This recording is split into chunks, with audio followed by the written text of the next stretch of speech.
Bien que le scénario de l'avion ait été envisagé, personne ne s'est penché sur les effets du carburant sur la structure.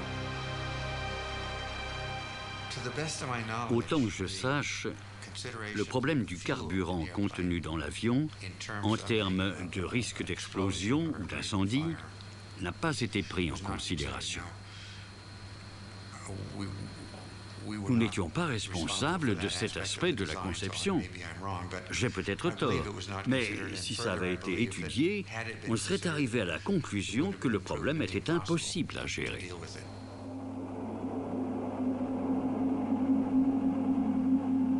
Des simulations montrent que les premières boules de feu ne consument qu'une petite quantité des 40 000 litres de kérosène contenus dans chaque avion. Il reste suffisamment de carburant pour allumer des foyers d'incendie dans toute la tour. Le kérosène brûle très vite et en l'espace de 10 minutes, le feu est alimenté par les aménagements du bâtiment.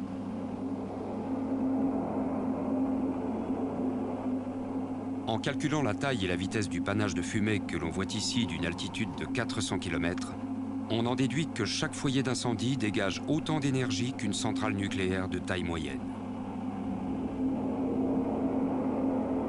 Au sol, des centaines de pompiers arrivent sur les lieux. Par la dimension même des tours, on se rend compte qu'ils ne peuvent pas faire grand-chose.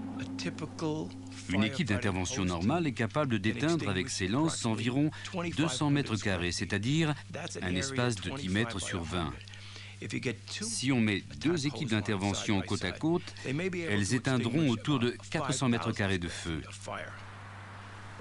La surface d'un étage du World Trade Center était de 4000 mètres carrés.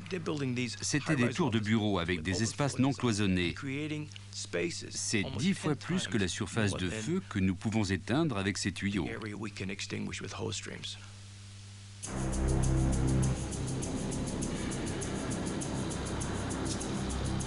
La façon dont les bâtiments à charpente d'acier réagissent au feu dépend de leur construction. Dans ce test, effectué en 1995 par British Steel, on met le feu à une grande quantité de mobilier de bureau classique afin de voir comment se comportent les lourdes poutrelles d'acier qui soutiennent le plafond. Quand l'acier est à nu, il s'affaiblit sous l'effet de la chaleur. Ils ne font pas en cas d'incendie. Les incendies normaux ne dégagent pas assez de chaleur pour faire fondre l'acier. Même si l'on prend par exemple un carburant peu courant comme le kérosène, on n'atteint pas des températures suffisantes pour faire fondre l'acier. En revanche, ce qui se passe, c'est qu'il perd de sa résistance. Et en s'affaiblissant, il se ramollit et fléchit. Il ne peut plus alors supporter la charge.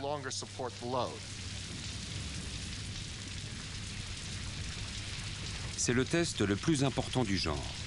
Il montre comment de l'acier non protégé se déforme, même dans un incendie ordinaire de bureau. Pour tout bâtiment à structure d'acier, les poutrelles ne se voilent et ne fléchissent que lentement et progressivement. Il n'y a aucun risque d'un effondrement soudain. Sur une période de 20 ans, je n'avais jamais vu jusqu'à récemment une structure en acier protégé s'effondrer dans un incendie.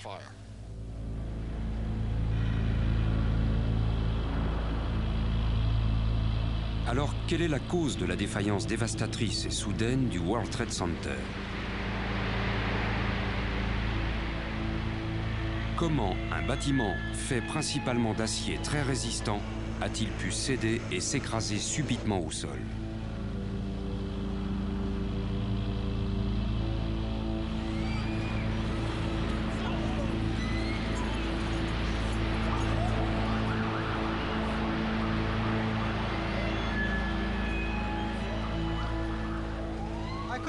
Je n'arrivais pas à croire qu'elle se soit effondrée de cette façon-là. C'est au-dessus des forces de l'être humain que de digérer et d'assimiler ça. J'étais sous le choc, comme tout le monde.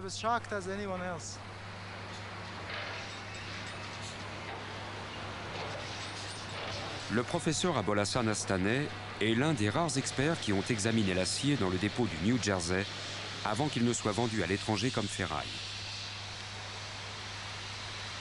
Ici, parmi les restes, il étudie les piliers afin de découvrir quel a pu être le processus d'effondrement.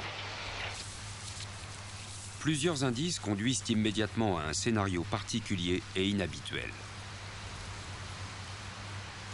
Ce que vous voyez ici est essentiel et d'une grande importance. C'est certainement le morceau le plus intéressant que j'ai trouvé. Cette pièce vient probablement de la tour sud, où l'avion a explosé. C'est la face interne des piliers arrière. L'avion s'est enfoncé dans la tour et a explosé juste là, touchant cette surface. Ce que vous voyez ici est tout d'abord une déformation due à l'explosion. Mais le plus important, c'est la signature de l'explosion, ici. C'est dû au choc du matériau explosif qui a touché ce pilier, causant ce creux. Il vient de l'étage où l'explosion a eu lieu. Les fenêtres ont volé en éclats. Tout brûlait, même le revêtement ignifuge qui s'est vitrifié sur l'acier.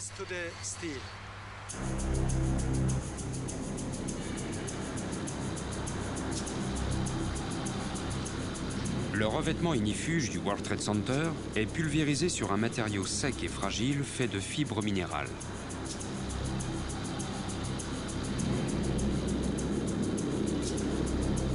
Conçu pour protéger l'acier de la chaleur, il joue un rôle primordial dans la résistance de la structure. Il est prouvé que dans certaines zones, il n'a pas rempli son rôle. Cette pièce, comme vous pouvez le constater, a été brûlée. On voit les effets de la fumée et de la combustion. Il y a juste quelques restes du revêtement ignifuge. Alors on se rend compte que dans l'incendie, la tour n'était plus protégée contre le feu.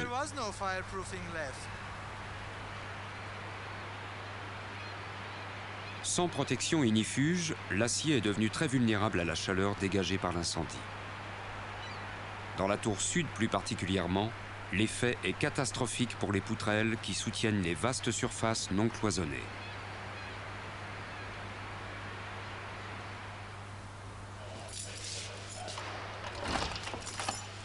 À l'Institut de technologie du Massachusetts, le professeur Eduardo Causel conduit des recherches sur le sinistre. C'est facile de se déclarer général une fois la guerre finie. Mais il est important de comprendre les causes de l'effondrement des structures. Si elles avaient un talon d'Achille, je dirais que c'était les planchers.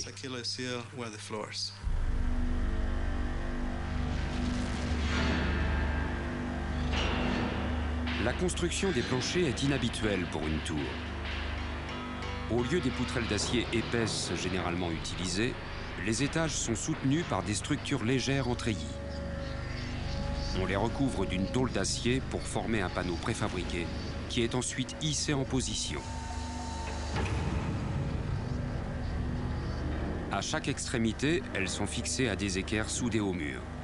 Une fois le plancher en place, on le recouvre d'une couche de béton de 10 cm d'épaisseur.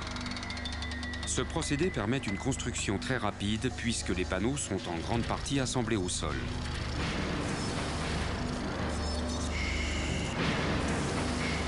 Mais ces treillis légers ont un inconvénient.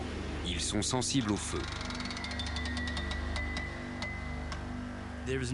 Aucune autre technique de construction n'a tué plus de pompiers que celle qui utilise des treillis. On a un dicton dans notre brigade. On est trahi par les treillis. Ils ne résistent pas au feu.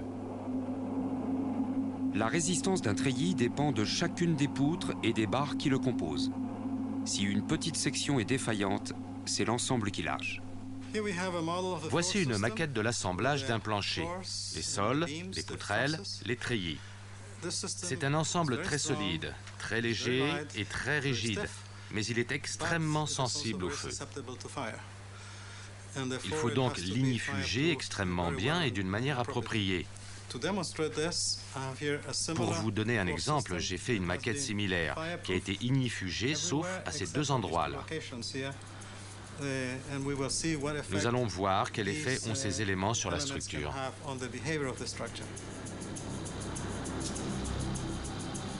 La charge imprimée sur le plancher est simulée avec des poids en métal. On chauffe ensuite l'ensemble à l'aide d'un réchaud à gaz.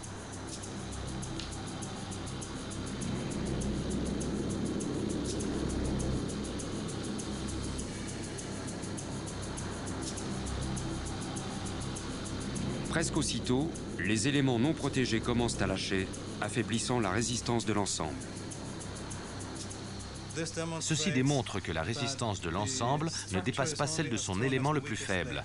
La partie qui cède, même sous une faible exposition, est celle qui détermine la résistance de la structure.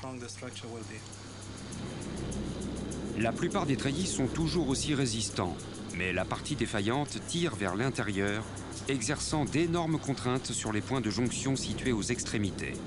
S'ils n'avaient pas été correctement ignifugés, le feu les aurait eux aussi affaiblis.